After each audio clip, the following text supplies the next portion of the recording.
Welcome to our video.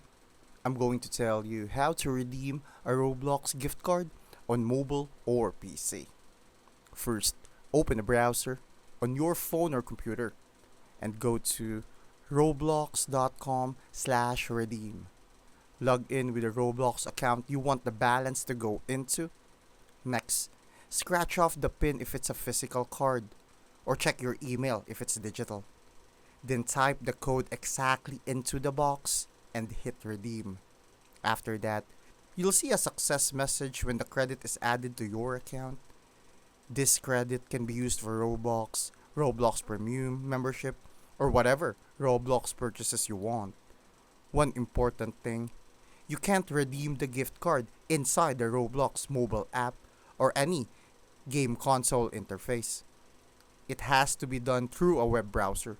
Also, sometimes letters look like numbers, like 0 versus O. So double check the code carefully. Thank you for watching and make sure to subscribe for more useful content.